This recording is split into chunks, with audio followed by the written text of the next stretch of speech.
ఈరోజు దేవుని వాగ్దానమును ధ్యానించుటకు నాతో పాటు ఏకీభవించిన ప్రతి కుటుంబమునకు మన ప్రభువును రక్షకుడైన యేసయ్య యొక్క కృప, కనికరము, క్షేమము ఈ దినమంతయు మీకు తోడైండునుగాక.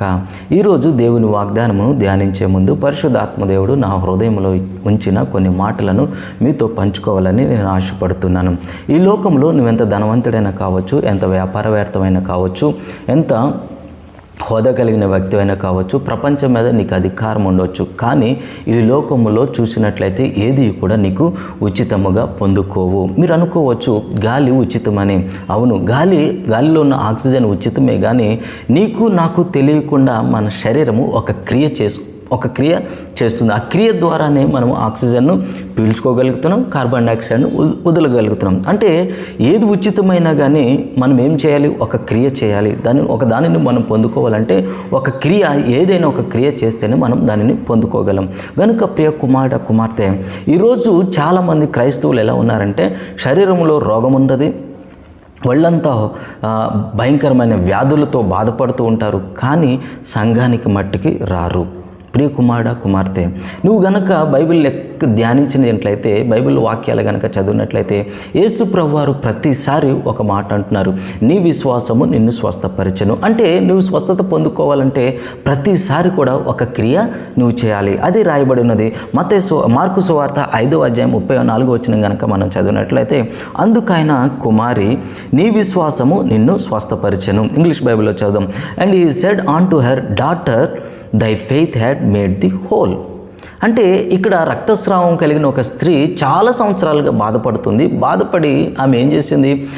యేసు ప్రభువారు తన ఉన్న స్థలంలోకి వచ్చినప్పుడు, ఆ ప్రాంతానికి వచ్చినప్పుడు ఆమె తన బాధనంతటిని, ఆమె బయటకు వస్తే ఆమె కడగా ఉన్నదని తెలిస్తే ఇతరులు కొట్టి ఆమెను ఏమైనా చేయొచ్చు, ధర్మశాస్త్ర ప్రకారం ఆమెను చంపేయవచ్చు, కానీ ఆమె తన విశ్వాసమును కూడగట్టుకుని బయటకు వచ్చి యేసయ్య యొక్క వస్త్రపు చెంగును ముట్టుకోవడం ద్వారా స్వస్థత పొందుకుంది. హల్లెలూయా. కనుక ప్రియ కుమార్తె, నీకు స్వస్థత కావాలి అంటే నువ్వు ఏదో ఒక క్రియ తప్పకుండా చేయాలి. ఈరోజు క్రైస్తవులు చాలామంది స్వస్థత కావాలి, దేహంలో స్వస్థత కావాలి, శరీరంలో బాధలు ఉన్నాయి, రోగాలు ఉన్నాయి, ఇంట్లో సమస్యలు ఉన్నాయి, కానీ సంఘానికి రారు. సంఘానికి రాకుండా సంఘ కాపరి గారిని ఇంటికి రప్పించాలని చూస్తూ ఉంటారు. ఎంతవరకు ఇది సమంజసం? నిన్ను నువ్వు ప్రశ్న వేసుకో.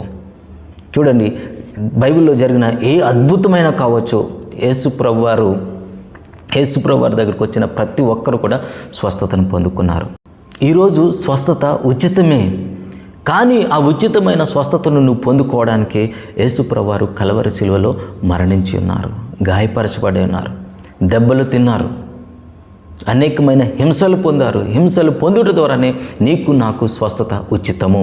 ఆ ఉచితమైన స్వస్థతను నీ దేహంలో పొందుకోవాలంటే, నీ శరీరంలో పొందుకోవాలంటే, నీ కుటుంబంలో పొందుకోవాలంటే నువ్వు ఉండవలసింది గృహంలో కాదు, సంఘానికి రావాలి. ప్రతి ఆదివారం సంఘానికి వచ్చి ప్రార్థనలో పాల్గొనటను బట్టి, విశ్వాసమైన ఆ మాటలను వినుటను బట్టి, యేసయ్య నీ కొరకు నా కొరకు చేసిన గొప్ప కార్యములను వినుటను బట్టి స్వస్థత కలుగుతుంది. కనుక ప్రియ కుమార్తె, ఈరోజు నీ దేహంలో ఏదైనా బాగోలేదో, నీ కుటుంబంలో బాగాలేదో, ఎక్కడ నీ పరిస్థితి బాగాలేదో, ఎక్కడ దిగజారిపోయిందో, నువ్వు చేయవలసింది ఏంటంటే విశ్వాసంతో ఒక క్రియ చేయాలి. అదే క్రియ సంఘమునకు రావాలి. హల్లెలూయా. ఎప్పుడైతే నువ్వు సంఘానికి వస్తావో నువ్వు నిశ్చయంగా స్వస్థతను పొందుకుంటావు, నీ కుటుంబంలో సమాధానం వస్తుంది. ఆర్థిక ఇబ్బందుల అక్కడ ఇక్కడ తిరగడం కాదు, సంఘానికి రావాలి. సంఘంలో వచ్చి వాక్యము, దైవజనుడు చెప్పిన మాటలు, పరిశుద్ధాత్మ దేవుడు నీతో మాట్లాడిన ప్రతి మాటను ధ్యానించటను బట్టి నీ జీవితంలో సమృద్ధి కలుగుతుంది. ఉద్యోగం లేదా? రా సంఘానికి. వివాహం కావడం లేదా? రా సంఘానికి. ఇంకా నీకు గర్భఫలం రాలేదా? రా సంఘానికి. సంఘానికి వచ్చి దేవుని యొక్క మాటలు వినటను బట్టి ఆయన యొక్క శక్తిని పొందుకుంటావు. తద్వారా నీ జీవితంలో ఏదైతే లోటు ఉన్నదో, ఏదైతే వెలుతున్నదో దాన్ని దేవుడు సంపూర్తి చేయడానికి సిద్ధంగా ఉన్నాడు. కనుక ప్రియ కుమార్తె, నీ జీవితంలో ఏది కావాలన్నా నువ్వు ఒక క్రియ చేయాలి. ఎప్పుడైతే ఆ క్రియ చేస్తావు, అందుకని బైబిల్ ఏమని సెలవిస్తుంది? క్రియలు లేని విశ్వాసము మృతము. కనుక నువ్వు విశ్వాసంతో ఏదో ఒక క్రియ చేయాలి. ఏ విషయంలో అయితే క్రియ చేయాలో ఆ క్రియ చేసినప్పుడు నీ జీవితంలో 100% నువ్వు ఫలిస్తావు. కనుక ప్రియ కుమార్తె, నువ్వు ఎక్కడి నుంచి వాక్యం వింటున్నా, ఎక్కడి నుంచి వాగ్దానం వింటున్నా, నువ్వు చేయవలసినది ఏంటంటే నువ్వు దగ్గరలో ఉన్న సంఘానికి వెళ్ళి నువ్వు వాక్యం వినటను బట్టి నీ జీవితంలో ఏదైతే లోటుకుందో దానిని నువ్వు నెరవేర్చుకోగలుగుతావు. కనుక ఇంట్లో కూర్చోవద్దు. ప్రతి ఆదివారం దేవుని సన్నిధికి వెళ్ళండి, దేవుణ్ణి ఆరాధించండి, స్తుతించండి. దేవుని సంఘంకి వెళ్ళడం అంటే అంత అయిపోయిన తర్వాత కాదు, మొదటి పాట నుంచి చివరి ఆశీర్వాదముల వరకు ఎప్పుడైతే నువ్వు దేవుని సంఘములో నిలబడతావో, కూర్చుంటావో, అప్పుడు దేవుడు నిన్ను నిశ్చయంగా ఖచ్చితంగా ఆశీర్వదిస్తాడు. ఆయనకు కావాల్సిన స్వస్థత నీకు అనుగ్రహిస్తాడు. కనుక ప్రియ కుమార్తె, నీకు స్వస్థత కావలిస్తే వాక్యం ఎత్తిపట్టి ప్రార్థన చేయి. అంత మాత్రమే కాదు, దేవుడి సన్నిధిలో కూడా రావడం మర్చిపోవద్దు. ఈరోజు చాలామంది, ఈరోజు నీకు కొంచెమే రోగం ఉండొచ్చు, అసలు రోగం క్రైస్తవుడికి రాకూడదు, అయినను నీ శరీరంలో రోగం వచ్చింది, కొంచెమే రోగం వచ్చి ఉండవచ్చు. నువ్వు దేవుని సంఘానికి వెళ్ళే బలమును కలిగి ఉండవచ్చు, కానీ ఒక దినం రాబోతుంది, అప్పుడు ఆ బలము కూడా ఉండదు. అయినను ఎప్పుడైతే నువ్వు వస్తావో అప్పుడు దేవుడు, ఆయన అన్యాయస్తుడు కాదు కనుక, ఆయన నీ కోసం నా కోసం గాయపరచబడ్డాడు, సిలువలో మరణించాడు కనుక మనకు స్వస్థత కలుగుతుంది. అలాంటి స్వస్థత కలగాలంటే ఇంట్లో కూర్చోవడం కాదు, దేవుని సన్నిధికి వచ్చి ఒక క్రియ చేయడం బట్టి మనకు నిశ్చయంగా స్వస్థత కలుగుతుంది. కనుక ప్రియ కుమార్తె, ఉదయకాలం నీ వాగ్దానం వింటున్న నీవు ఇన్ని రోజులు స్వస్థత కావాలనుకుంటున్నావు, ఆశపడుతున్నావు, కానీ గృహం నుంచి బయటకు రావట్లేదు. స్వస్థత కావాలనుకుంటున్నావు, కానీ హాస్పిటల్ నుంచి సంఘానికి రావట్లేదు. స్వస్థత కావాలనుకుంటున్నావు, కానీ నీ బంధువుల్ని విడిచిపెట్టి రాలేకపోతున్నావు. స్వస్థత కావాలనుకుంటున్నావు, కానీ నీ కుటుంబ సభ్యుల్ని విడిచిపెట్టి సంఘానికి రాలేకపోతున్నావు. ఎప్పటికీ నీకు స్వస్థత జరగదు. స్వస్థత జరగాలంటే ఒక క్రియ చేయాలి, విశ్వాస సంబంధమైన క్రియ. అదే ఈరోజు నేను సంఘానికి వెళ్తా, తద్వారా నేను స్వస్థత పొందుకుంటా, ఈరోజు దేవుడిని ఆరాధిస్తా, నేను స్వస్థత పొందుకుంటా అని నువ్వు ఎప్పుడైతే అనుకుంటావో నువ్వు నిశ్చయంగా స్వస్థత పొందుకుంటావు. కనుక స్వస్థత ఉచితము, దానికి వెల చెల్లించింది యేసయ్య. ఆ ఉచితమైన ఆ స్వస్థతను పొందుకోవాలంటే, యేసయ్య వెల చెల్లించిన ఆ స్వస్థతను పొందుకోవాలంటే దేవుని సంఘంలోనికి వచ్చేటని బట్టి నిశ్చయంగా స్వస్థత పొందుకుంటావు. కనుక ప్రియ కుమార్తె, నీ దేహంలో ఎక్కడ అనారోగ్యం ఉన్నా నువ్వు చేయవలసింది దేవుని సంఘానికి వెళ్ళడం, తద్వారా సాక్ష్యము చెప్పడం, తద్వారా నువ్వు ఫలిస్తావు. ఇలాంటి కృప నీకు నాకు సదాకాలం తోడైండును గాక. ప్రార్థన చేద్దాం. ప్రేమగల తండ్రి, కృపగల యేసయ్య, ఆదరణకర్త అయిన పరిశుద్ధ ఆత్మదేవ, మీ ఘనమైన శ్రేష్టమైన ఉన్నతమైన ప్రశస్తమైన నామనకు వేలకులదు గంధం చెల్లిస్తాం ప్రభా. అవును ప్రభా, ప్రతి ఒక్కరూ నీ యొద్దకు వచ్చి స్వస్థత పొందుకున్నారు ప్రభా. ప్రతి ఒక్కరితో నన్ను మీరు అంటున్నారు ప్రభా, నీ విశ్వాసము నిన్ను స్వస్థపరిచాను. హల్లెలూయా. అవును ప్రభా, నేను ఎవరికైతే అనారోగ్యం ఉందో వారు వెతుక్కుంటూ నీ యొద్దకు వచ్చారు ప్రభా. వెతుక్కుంటూ నీ యొద్దకు వచ్చిన ప్రతి ఒక్కరూ బాగుపడ్డారు, స్వస్థత పొందుకున్నారు. Thank you lord. ఇదిగో నైనా ఈ దినం నీ వాగ్దానం ద్వారా మాట్లాడినందుకు వందనాలు ప్రభా.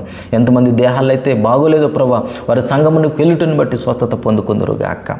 ప్రతి ఆదివారము నిశ్చయముగా ఖచ్చితంగా నీ సంఘమునకు వచ్చుదురుగాక. నేను నిన్ను ఆరాధించుదురుగాక, నిన్ను మహిమపరచుదురుగాక, వాక్యమును విందురుగాక, వాక్యం ద్వారా వారి జీవితంలో కట్టుకొందురుగాక. Thank you lord. నైనా ఎవరైతే నేను రాలేని పరిస్థితుల్లో ఉన్నారో కరుణామయుడా, వారిపైన కరుణ చూపించండి. దావీదు కుమారుడా, వారిపైన దయ చూపించండి. నేను నీ వాక్యమును పంపించి వారిని బాగు చేయమని ప్రార్థిస్తున్నాను ప్రభా. స్వస్థతే కావాలని అనుకుంటున్నా కానీ శరీర బలహీనతలను బట్టి, ఆత్మీయ బలహీనతలను బట్టి, కుటుంబ సమస్యలను బట్టి ఎవరైతే సంఘంలోకి రాలేకపోతున్నారో ప్రభా, ఉదయకాల సమయంలో వారితో మాట్లాడినందుకు వందనాలు ప్రభా. నేను స్వస్థత ఉచితము, నేను ఉచితమైన స్వస్థతకు ప్రభా నువ్వు ఎలా చెల్లించావు కల్వరి శిలువలో. నువ్వు వెళ్ళ చెల్లించిన ఆ స్వస్థత నేను నీ యందు విశ్వాసం ఉంచిన మేమందరము పొందుకుందాము గాక. Thank you lord. ఇదేం మనం మాతో మాట్లాడి మమ్మల్ని బలపరిచినందుకే వందం చెల్లిస్తూ, ఈ వాగ్దానం విన్న ప్రతి ఒక్కరూ వారి హృదయాలను రూపాంతరం చేసినందుకు వందం చెల్లిస్తూ, వారు ఆలోచన విధానాన్ని మార్చినందుకు వందం చెల్లిస్తూ, ఈ ఉదయకాల సమయంలో ఈ మాట్లాడిన మాటల ద్వారా వారి తలంపులను మార్చినందుకే వందం చెల్లిస్తూ, వారి బలహీనతలను విడిచి గృహాల్లోంచి బయటకు వచ్చి నీ సన్నిధిలో అడుగు పెడుదురుగాక. తద్వారా 100% నిశ్చయంగా స్వస్థత పొందుకుందరుగాక. అలాంటి కృపను ప్రతి ఒక్కరికి అనుగ్రహించినందుకు వందం చెల్లిస్తూ యేసుక్రీస్తు నామమున మా మనవులని అడిగి పొందుకున్నాము తండ్రి. ఆమేన్. మన తండ్రి అయిన దేవుని ప్రేమ, ప్రభువైన యేసుక్రీస్తు వారి యొక్క కృప, పరిశుద్ధాత్మ దేవుని యొక్క సన్నిధి సహవాసము మనకు సకల పరిస్థితులకు సదాకాలము తోడైండును గాక. ఆమేన్. గనుక ప్రియ కుమార్తె, నీకు స్వస్థత కావాలంటే దేవుని సంఘంలోనికి రా. ఎప్పుడైతే దేవుని సంఘానికి వస్తావో నువ్వు నిశ్చయంగా స్వస్థతను పొందుకుంటావు. హల్లెలూయా. బైబిల్ ఎక్కడ చూసినా అందరూ యేసయ్య యొద్దకు వచ్చి స్వస్థత పొందుకున్నారు. అలాగే నువ్వు ఆ సంఘానికి వచ్చేటని బట్టి స్వస్థత పొందుకుంటావు. ఇది మొదలుకున్న నువ్వు తీసుకున్న నిర్ణయాన్ని బట్టి, సంఘానికి వచ్చేటని బట్టి నిశ్చయంగా నీ దేహములో స్వస్థత కలుగును గాక. మరణకరమైన రోగమును నువ్వు జయించుదువు గాక. నీ బలహీనతలను నువ్వు జయించుదువు గాక. మరణము నిన్ను మృంగివేయకుండును గాక. రోగము నిన్ను మృంగివేయకుండును గాక. రోగము నీపైన ఆధిపత్యము చలాయించకుండును గాక.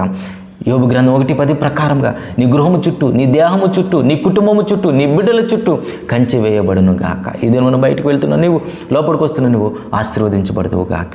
ఆకస్మిక మరణంలో ఆగిపోవును గాక. నువ్వు చేయుచున్న ఉద్యోగంలో ఫలించదువు గాక. బిజినెస్లో ఫలించదువు గాక. అన్ని విషయాలు వర్ధిల్లుదువు గాక. నీ బిడ్డలు దేశం యొక్క ఉన్నత స్థానాల్లో ఉందురు గాక. నువ్వు అనేక జనులకు అప్పిచ్చే బిడ్డగా ఉందువు గాక. అటు రీతిగా దేవుడు నేను ఆశీర్వదించును గాక. అందరికీ వందనాలు. షాలోమ్.